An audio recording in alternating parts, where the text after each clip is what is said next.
ప్రభువు నామంలో అందరికీ ఉదయకాలపు శుభాలు తెలియజేస్తా ఉన్నాను. నేటి దినవాక్యము 91వ కీర్తన 5-6 వచనాలు చదువుకుందాం. రాత్రి వేళ కలుగు భయముకైనను, పగటి వేళ ఎగురు బాణముకైనను, చీకటిలో సంచరించు తెగులుకైనను, మధ్యాహ్నమందు పాడు చెయ్యు రోగముకైనను నీవు భయపడకుందువు. మనిషి భయపడే కొన్ని విషయాలను ప్రభువు ఇక్కడ చెబుతా ఉన్నారు, దేవుడు చెబుతా ఉన్నారు. ఏమిటంట అవి అంటే, రాత్రి వేళ భయం కలుగుతుందంట, పగటి వేళ బాణాలు ఉంటాయంట, చీకటిలో తెగులు సంచరిస్తుందంట, మధ్యాహ్నమందు రోగము మనిషిని పాడు చేస్తుందంట. ఇవన్నీ మానవుని జీవితంలో జరిగే క్రియలు. ఇవి మనం చదువుతున్నప్పుడు కానీ, హృదయానికి ఆలోచన వచ్చినప్పుడు కానీ ఖచ్చితంగా మనిషి యొక్క హృదయంలో ఒక భయానకమైన స్థితి అనేది ఉంటుంది. ఆ భయానకమైన స్థితి ఉండదు అని దేవుడు ఇక్కడ మాట్లాడుతూ ఉన్నాడు. దేవుడు మాట్లాడుతూ దేవుని ఉద్దేశాన్ని దేవుని భక్తుని చేత రాయించి పెట్టాడు. దేవుని భక్తుడు తన అనుభవంలో నుంచి మాట్లాడుతున్నట్టుగా చెబుతున్న ఈ వచనాన్ని మనం చూద్దాం. పైన ఏమిటంటే, మహోన్నతుని చాటున నివసించువాడే, సర్వశక్తుని నీడను విశ్రమించువాడు, ఆయనే నాకు ఆశ్రయము, నా కోట, నేను నమ్ముకొను నా దేవుడని నేను యెహోవాను గూర్చి చెప్పుచున్నాను. భక్తుడు ఆయన ఒక అనుభవంలో నుండి ఆయన నమ్ముకున్నటువంటి కోట, ఆయన ఆశ్రయము ఎవరు అంటే యెహోవా అంట, దేవుడు. దేవుడిని చెబుతా ఉన్నాడు. ఉన్నవాడు అనువాడు, ఉనికిలో ఉండి మనల్ని కాపాడుతున్నవాడు. ఆయన గురించి మాట్లాడుతూ మహోన్నతుడంట, ఆయన సర్వశక్తిమంతుడంట. ఈ మాటలు మాట్లాడుతూ ఉన్నప్పుడు ఆయన ఆధీనంలోనికి వచ్చి, నేను వీటి నుంచి విడుదల పొందుకున్నాను, ఈ భయములు ఈ ఆందోళనలు ఏవైతే ఉన్నాయో ఇవి నాకు లేకుండా ఉన్నాయి, నీవు ఆశ్రయిస్తే నీకును అలాంటి స్థితి ఉండదు అన్న రీతిని మాటలు చెప్తా ఉన్నాడు.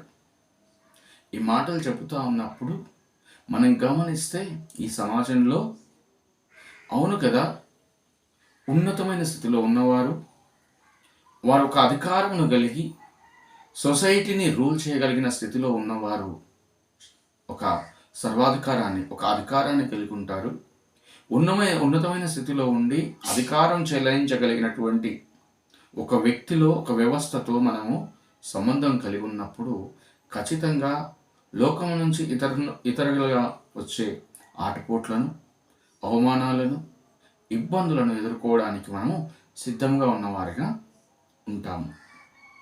అలాగే దేవుడు సర్వలోకానికి సృష్టికర్త, సర్వలోకం మీద అధికారం కలిగిన వాడు, సర్వానికి ఆది సంబోధుడై ఉన్నవాడు.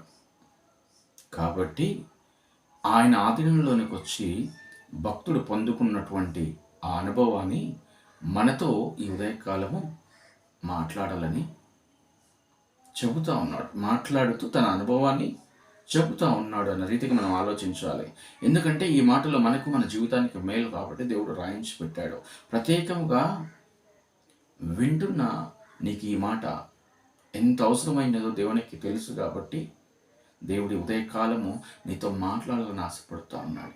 నీకున్నటువంటి సమస్యను బట్టి నీవు ఎంతగా కృంగిపోతున్నావో నీ దేవుడు నిన్ను గమనిస్తూ ఉన్నాడు. నీవు దేవుణ్ణి ఆశ్రయం చేసుకొని ఉన్నావు, నీవు దేవుణ్ణి ఆధారం చేసుకొని ముందుకెళ్తా ఉన్నావు.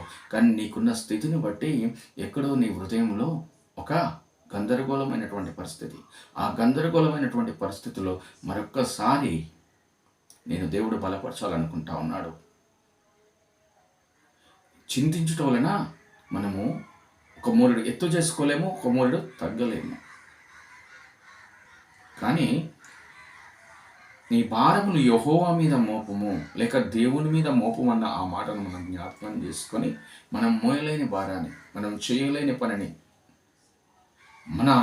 మనకు చేత కాదనుకున్నటువంటి ప్రతి స్థితిలో ఆయన హస్తాల కిందికి వచ్చి ఆయనకు మొరపెడితే ఆయన మనకి తగిన సమయం ముందు సమస్తమును అనుగ్రహించువాడై ఉన్నాడు. తండ్రి మీద లేకుంటే కుటుంబ యజమానుని మీద ఆధారపడి ఆయన అడుగుజాడల్లో నడిచిన ఏ కుటుంబానికి ఆ యజమానుడు అన్యాయం చేయడు. అలాగే సర్వాధికారి అయిన దేవుడు నిన్ను నన్ను మనల్ని నడిపించి మన యజమానుడై ఉన్నాడు. ఆయన మనల్ని అనేకులకు ఆశీర్వాదకరంగా ఉంచాలనుకుంటున్నాడు. ఈ ఉదయకాలము మనం ఆయన ఆధీనంలోనికి రావాలని ఆశపడుతూ ఉన్నాడు.